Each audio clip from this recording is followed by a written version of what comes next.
we are at Linkskier Falls today. It's Saturday and we have just finished our dipping there. And today we have our going to have mukbang, special mukbang at the waterfall. We have aloo chop, some fried rice, some minced onions. Let's just dig into it.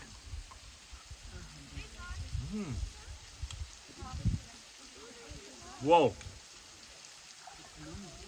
Having this mukbang after taking a dip in this freezing cold water is really nice. The swimming in the cold water really increases your appetite.